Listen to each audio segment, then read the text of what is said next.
చెన్నూరు కాన్స్టిట్యున్సీలో రంజాన్ పండుగ కన్నుల పండుగ జరిగింది. అయితే దీనికి సంబంధించి ఇప్పటికే పలు ముఖ్యమైన కార్యకర్తలతో అదేవిధంగా ఈద్ వద్దకెళ్ళి శుభాకాంక్షలు తెలిపిన పరిస్థితి. మనతో పాటు చెన్నూరు ఎమ్మెల్యే వివేక్ వెంకటస్వామి ఉన్నాడు. ఒకసారి సార్తో మాట్లాడిద్దాం. ఈరోజు పండుగ ప్రత్యేకత ఏంది, కాన్స్టిట్యున్సీ ప్రత్యేకత ఏంది, స్టేట్ ప్రత్యేకత ఏంది కూడా తెలుసుకుందాం.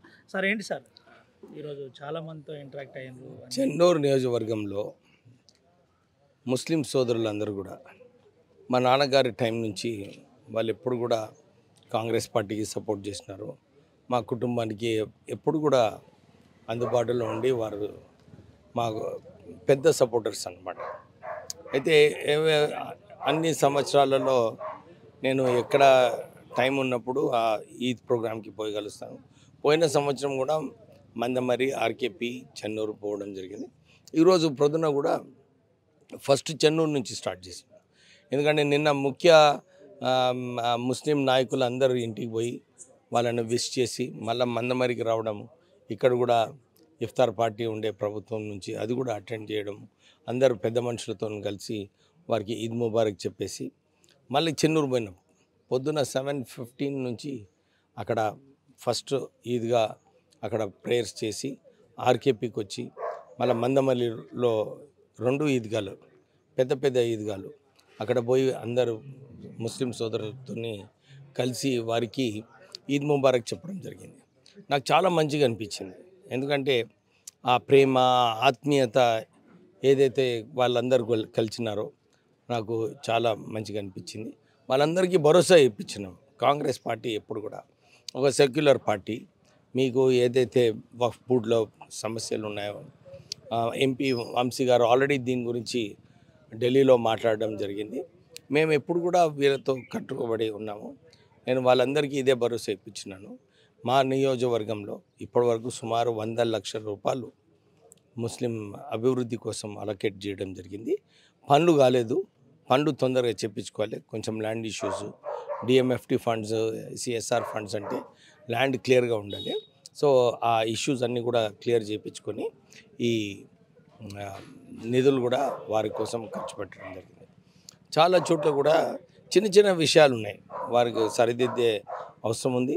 నేను వాళ్ళందరికీ చెప్పినాను, నేను అందుబాటులో ఉంటాను, ఎవరు ఫోన్ చేసినా కానీ రెస్పాన్స్ చేస్తున్నాను.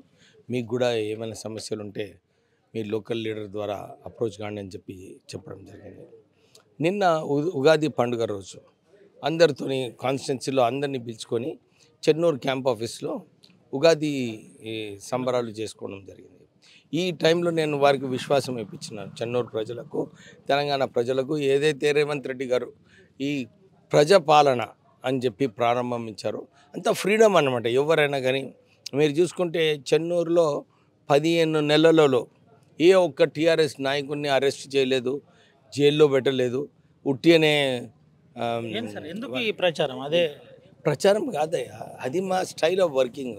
ప్రచారం ఏముంటుంది, నిజంగానే ఇసుక దందా నడుస్తుండే, అది బంద్ చేయించినాము. ఎన్ని ఒత్తిడులు వచ్చినప్పటికీ కూడా దాన్ని వస్తాయి కదా, ఈ న్యాచురలీ ఎవరున్నా కానీ దీంట్లో ఈ ఒత్తిడి లేకుంటే ఏముండదు.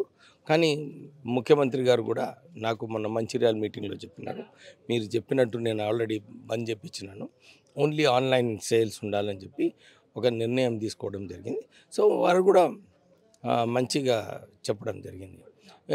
చాలా చోట్ల కూడా నేను చెన్నూరులో తిరిగినప్పుడు అందరికీ 500 రూపాయల గ్యాసు, 200 యూనిట్స్, ఉచిత బస్సు, మన రాజీవ్ ఆరోగ్యశ్రీ స్కీమ్ అన్నిట్లో కూడా గ్యారంటీ మంచిగా అమలు అవుతుంది. దాంతోపాటు నిన్న ముఖ్యమంత్రి గారు అందరికీ విశ్వాసం ఇప్పించినారు, మేము మీకు సన్న బియ్యం రేషన్ కార్డ్స్ ద్వారా ఇస్తామని. చాలా మంచి విషయం. ఎందుకంటే ఇప్పటివరకు టీఆర్ఎస్ హయాంలో కేవలము బియ్యం దందా నడుస్తుండే, ఎవరు ఆ దొడ్డు బియ్యం తినకపోతుండే. ఇక్కడి నుంచి మహారాష్ట్రకి తరలించి హ్యూజ్ ప్రాఫిట్స్ చేసుకుంటుండే. కానీ ఇప్పుడు సన్న బియ్యంతో 500 రూపాయలు బోనస్ ఇస్తున్నారు. మీరు సన్న బియ్యం పండిస్తే మీకు రేషన్ కార్డు ద్వారా మీకు సన్న బియ్యం ఇస్తున్నారు.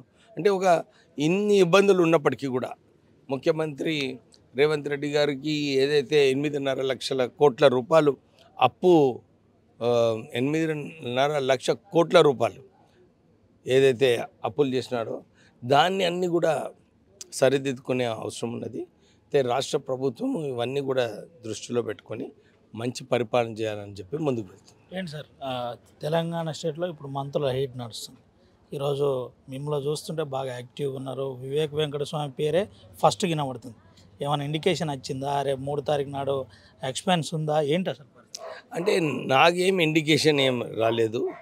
నేను కేవలం ఎప్పుడు కూడా పార్టీ కోసం పనిచేయడము, పార్టీని బలోపేతం చేయడము, నా స్ట్రగుల్ తెలంగాణ ఉద్యమం నుంచి తెలంగాణ సాధించుకోవాలని ఒక కక్షతోని ఆ రోజు తెలంగాణ ఉద్యమంలో కూడా ఎవరైతే చనిపోయినారో అందరికీ లక్ష రూపాయలు ఇప్పించడానికి నేను దాంట్లో ఫోర్ఫ్రంట్లో ఉండి అదొకటి. దాని తర్వాత ఆ రోజులలో తెలంగాణకు ఛానల్ లేకుండే, కానీ రిస్క్ తీసుకొని ఒక ఛానల్ పెట్టి తెలంగాణ అంశము, తెలంగాణ కల్చర్ చూపించడము, ఇవన్నీ కూడా మా ఛానల్ ద్వారా ఆ రోజులలో చేయడం జరిగింది. మొన్న కూడా ఈ రాక్షస పాలన ఏదైతే టీఆర్ఎస్ ఉందో ఈ రాక్షస పాలనను ఎక్స్పోజ్ చేయడము, కాళేశ్వరం కుంభకోణము, మిషన్ భగీరథి కుంభకోణం, ఇవన్నీ ఎక్స్పోజ్ చేయడంలో మేము ముందులో ఉన్నాము. అంటే కేసీఆర్ గ్రాఫ్ దించడానికి ఒక కీలకమైన పాత్ర వేయడం జరిగింది. అన్ని బై ఎలక్షన్లలో కూడా వారికి కొట్టడము, అంటే ఆ కాంట్రిబ్యూషన్ ఏదైతే ఉందో ఇవన్నీ కూడా హైకమాండ్ దృష్టిలో పెట్టుకుంటారు. వారి కమిట్మెంట్స్ ఏమున్నాయో అది కూడా దృష్టిలో పెట్టుకొని వాళ్ళు నిర్ణయం తీసుకుంటారు. నాకు ఇప్పటివరకు తెలియదు, నేను క్యాబినెట్లో ఇప్పటికే లేదా నాకు తెలియదు. వాళ్ళు నిర్ణయిస్తారు, కేంద్రము హైకమాండ్ నిర్ణయిస్తుంది, ముఖ్యమంత్రి గారు నిర్ణయించుకుంటారు. వాళ్ళిద్దరు కలిసి నిర్ణయించుకున్న తర్వాతనే క్యాబినెట్ పేర్లన్నీ కూడా ఖరారు అవుతాయి. ఇప్పటికే సోషల్ మాధ్యమాల్లో మంత్రి వివేక్ వెంకటస్వామి అని పలువురు పోస్టులు పెడుతున్న పరిస్థితి ఎక్కడ చూసినా కానీ ఈ హంగామా జరుగుతుంది. ఆ జిల్లాలో ఎట్లా చూడొచ్చు ఏంటంటే ఒక రకంగా వచ్చింది, అయిపోయింది, బట్టితో కలిసి చర్చల అనంతరం బయటకు వచ్చేసిండ్రు, ముఖ్యమంత్రితో కలిసిండ్రు, మళ్ళీ ఢిల్లీకి పోయింది, ఇదంతా అయిపోయిందని అంట. ఒక్క విషయం రవి, మీ ఛానల్ ద్వారా అందరికీ చెప్పదలుచుకున్నా, నేను ఎప్పుడు కూడా పదవి కోసం పైరవి చేయను కూడా. విన్నామా? వాళ్ళు కమిట్మెంట్ ఇస్తే వాళ్ళు కొన్నిసార్లు ఇతర పార్టీలు కమిట్మెంట్ ఇచ్చి మర్చిపోయినారు. కానీ నేను ఎప్పుడు కూడా నా మాట మీద నిలబడ్డా. నేను 2014లో కూడా నేను తెలంగాణ కోసం కొట్లాడుతున్నా, టీఆర్ఎస్ పార్టీలో పోతున్నా అని చెప్పి నేను సోనియా గాంధీ గారికి పర్మిషన్ తీసుకొని తెలంగాణ ఉద్యమంలో పాల్గొనడం జరిగింది. అప్పుడు వారు ఫోన్ చేసినారు, మీరు రావాలి, మీరు మాట ఇచ్చిండ్రు, మీరు వస్తే బాగుంటుందని చెప్తే నాకు తెలుసు ఆ రోజుల్లో నేను ఓడిపోతానని. కానీ నేను మాట ఇచ్చిన సోనియా గాంధీ గారు, కానీ నేను అప్పుడు మళ్ళీ పోయి ఓడిపోవడం జరిగింది. అంటే ఎప్పుడు కూడా నేను నా స్ట్రెంగ్త్ పైన నేను వర్క్ చేస్తాను, కానీ నేను మాట ఇచ్చింది ఎప్పుడు కూడా నిలబెట్టుకుంటా. ఏంటి సార్ ఎట్లా చూడొచ్చు? ఇప్పటికే కాన్స్టిట్యున్సీలో కలివిడిగా తిరుగుతున్నారు, పలు ప్రాంతాల్లో ఇది చేస్తున్నారు, అయినా అక్కడక్కడ పనులు పెండింగ్ ఉన్నాయి. వివేక్ వెంకటస్వామి షార్ట్అవుట్ ఎప్పటి వరకు చేసే అవకాశం ఉంది ఏంటి అసలు? నువ్వు రాజకీయం అన్నిట్లో చేస్తున్నట్టుగా అనిపిస్తున్నది నువ్వు. ఎందుకంటే ఫస్ట్ టైం ఎవరో చెప్తున్నారు, సార్ మీ దగ్గర పనులు సరిగా నడుస్తలేవు అని చెప్పి ఫస్ట్ టైం నేను వింటున్నా. ఏ రిపోర్టరు విను ఏ రిపోర్టరు ఏ కార్యకర్త కూడా వచ్చి సార్ ఈ పన్ను సరిగా అవ్వట్లేదు ఇదని ఎక్కడ కూడా నాకు ఫీడ్బ్యాక్ రాలేదు. ఫారెస్ట్ క్లియరెన్స్ కాదు, నువ్వు అసలు స్టోరీ రాయాలి. అసలు ఆర్టీవీ నిజంగా 10-15 సంవత్సరాలు తెలంగాణ వచ్చిన తర్వాత ఏం పనులు అయినాయి, ఫారెస్ట్ క్లియరెన్సెస్ ఏం వచ్చినాయి, ఈ రోడ్ ఓవర్ బ్రిడ్జ్ ఆర్కేపీది నేను కట్టించిన రోడ్ ఓవర్ బ్రిడ్జ్ 11 సంవత్సరాల క్రితం ఇప్పటి వరకు అది కంప్లీట్ కాలేదు. ఎందుకు?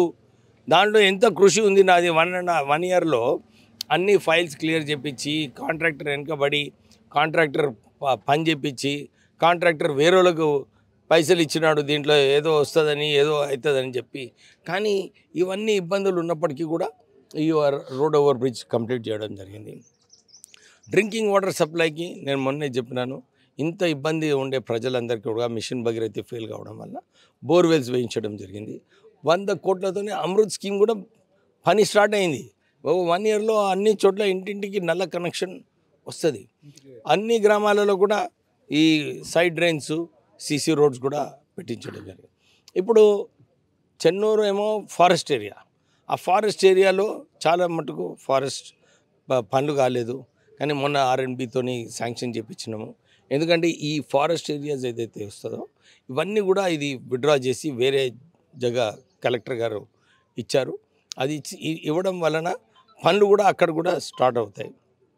నిన్ననే కోమటిరెడ్డి వెంకటరెడ్డి గారితో మాట్లాడి 60 కోట్ల రూపాయలు R&B ద్వారా శాంక్షన్ కావడం జరిగింది. మనకు PRలో ఇంకొక 15 కోట్ల రూపాయలు శాంక్షన్ కావడం, అన్ని చోట్ల కూడా రెగ్యులర్గా అవసరం. ఫస్ట్ టైం అడుగుతున్నావు, ఫస్ట్ టైం చెప్తున్నా. మొన్ననే వచ్చింది క్లియరెన్స్. నువ్వు లక్కీ పర్సన్ అన్నమాట. సో పనులు మంచిగా ఇంకా క్వాలిటీతోని పనులు నడుస్తున్నాయి. ఇక్కడ కూడా నేను స్ట్రిక్ట్ ఇన్స్ట్రక్షన్స్ ఇచ్చినాను. క్వాలిటీ మెయింటైన్ చేయండి, క్వాలిటీ మెయింటైన్ చేయకుండా మీరే రెస్పాన్సిబుల్ అని చెప్పి స్ట్రిక్ట్ ఇన్స్ట్రక్షన్స్ ఇవ్వడం జరిగింది. దాంతోపాటు ఇంకొక 100 కోట్ల రూపాయలు TFIDC నుంచి కూడా శాంక్షన్ తీసుకురావడం జరిగింది కొత్త పనుల కోసం. సో ఇవన్నీ కూడా మన చెన్నూరు నియోజకవర్గంలో పనులు జరుగుతున్నాయి. అన్ని సెక్షన్స్కి హ్యాపీ చేయడానికి ప్రయత్నం చేస్తాం. తెలంగాణ ఉద్యమకారుడు కాకా వెంకటస్వామి కొడుకు రేపు మంత్రి పదవి ఒకవేళ రాకుంటే, ఒకవేళ కమిట్మెంట్ మీకు ఇచ్చిన గతంలో ఇచ్చిన ముఖ్యమంత్రి మీకు ఇచ్చిన మాట ప్రకారం నిలబడతాడని అనుకుంటున్నారా, లేకపోతే ఏమనుకుంటున్నారు? నేను ఎప్పుడు కూడా పాజిటివ్గా ఆలోచిస్తా. అందరు కూడా ట్రై చేస్తుంటారు, తప్పేం లేదు. కొందరికి వస్తుంది, కొందరికి రాదు. ఒక్కొక్కరి కర్మ ఒకటి. నేను ఎప్పుడు కూడా నువ్వు ఏదైతే అంశం చెప్పినావో నేను ఖర్చు పెట్టుకున్నా, నేను చేసిన, నేను ఎప్పుడు అడగలేదు. ఇప్పుడు ఈ 15 months అయింది, నేను ఎంత నష్టపోయినా మీకు తెలుసు. TRS హయాంలో 150 కోట్ల రూపాయలు ఏదైతే మాకు అడ్వర్టైజ్మెంట్ హక్కులు ఉన్నాయో తెలంగాణ ఛానల్, తెలంగాణ పేపర్ అయ్యి కేసీఆర్ నాకు ఇవ్వలేదు, కానీ ఢిల్లీలో పోయి అడ్వర్టైజ్మెంట్లు ఇచ్చిండు. మీకు తెలిసిన విషయమే. నాకు ఎంత ఇబ్బంది పెట్టిండు మీకు తెలుసు. మా పటంచెరు ఫ్యాక్టరీ క్లోజ్ చేయించాడు, కానీ నేను ఎప్పుడు అడగలేదు. నేను కూడా ఈ ప్రభుత్వం వచ్చిన తర్వాత మాకేదో చేయమని చెప్పి ఎక్కడ కూడా నేను అడగను. ఈ ఫ్యూచర్లో కూడా మా నాన్నగారు ఏదైతే సిద్ధాంతం ఫాలో చేసిండో మన స్ట్రెంత్ మీద మనం ఉండాలి. గుర్తింపు ఉంటే పదవి వస్తుంది, గుర్తింపు లేకుంటే ఇంకా కొంచెం పేషెన్స్ ఉండాలి. ఇది పేషెన్స్గా ఉన్నా. Right sir, thank you so much sir. ఇది పరిస్థితి. గుర్తింపు ఉంటే ఖచ్చితంగా పదవి వస్తుంది. పేషెన్స్తో ఉండడం చాలా అవసరం. దీంతోపాటు నేను గతంలో తెలంగాణ ఉద్యమకారుణ్ణి, పార్లమెంట్లో పెప్పర్ స్ప్రే నుంచి మొదలుకొని ఉద్యమంలో నాది కీలక పాత్ర. ఈ విషయం అంతా ముఖ్యమంత్రికి తెలుసని నేను అనుకుంటున్నాను. దీంతోపాటు ప్రధానంగా ఇంకో 3 అంశాలు చెప్పారు. కాన్స్టిట్యున్సీలో అభివృద్ధి అంశంలో కట్టుబడి ఉన్నాను, ఖచ్చితంగా కాన్స్టిట్యున్సీకి అభివృద్ధి చేస్తానని చెబుతున్న పరిస్థితి. ప్రధానంగా ఇసుక అంశంలో చాలా కీలకమైన నిర్ణయాలు తీసుకున్నాం. ముఖ్యమంత్రి చెప్పారు, ముఖ్యమంత్రికి నేను కూడా చెప్పాను, ఎక్కడ కూడా ఇల్లీగల్ దందా జరగదు, అక్రమంగా ఇసుక రవాణా జరగదు. ఇలా రవాణా జరగకుండా చాలా సీరియస్గా నేను ఇప్పటికే అధికారులను ఆదేశించాను. అదే కొనసాగుతుంది. ఎక్కడ కూడా ఇల్లీగల్గా జరిగితే ఊకునేది లేదు, సహించేది లేదని చెప్తున్నారు. మంత్రి అంశంలో సీరియస్గా స్పందించినట్టే అనిపించింది. ఆర్టీవీతో ఎక్స్క్లూజివ్గా కొన్ని ప్రధాన అంశాలు చెప్పే ప్రయత్నం. నేను ఎవరిని అడగలేదు, కానీ నేను కూడా ఎలిజిబులే అని చెప్పకనే చెప్పే ప్రయత్నం చేసే పరిస్థితి. కొంతమంది ఒకవేళ కనుక రాకుంటే నిరుత్సాహపడకుండా వెయిట్ చేయాలి. ఎవరైనా కావచ్చు, దాంట్లో నేనైనా కావచ్చు, ఎటువంటి ఇబ్బంది లేదు. ఖచ్చితంగా గుర్తింపు కోసం, మా నాన్నగారు చెప్పినట్టు గుర్తింపు కోసం నేను ప్రజల కోసం పనిచేస్తూనే ఉంటాను. ఈ ప్రాంత కాన్స్టిట్యున్సీ ప్రజలకు పలు పండుగలు అంటే ఉగాది, అదేవిధంగా రంజాన్ శుభాకాంక్షలు తెలుపుతూ ప్రజలందరూ సంతోషంగా ఉండాలి. ముఖ్యంగా ఆ ముస్లిం మత పెద్దలతో పాటు అటు నిన్న క్యాంప్ ఆఫీసులతో అందరితో ఇంటరాక్ట్ అయినానని వివేక్ వెంకటస్వామి ఆర్టీవీతో ఎక్స్క్లూజివ్గా మాట్లాడిన పరిస్థితి కనబడుతుంది. సుమంత్ అవినాయక్, ఆర్టీవీ, ఆదిలాబాద్ నుండి. మరిన్ని వీడియోస్ కోసం ఛానల్ ని సబ్స్క్రైబ్ చేయండి. లేటెస్ట్ అప్డేట్స్ కోసం వాట్సాప్ ఛానల్ ని ఫాలో అవ్వండి. ఆ లింక్ డిస్క్రిప్షన్ లో ఉంది.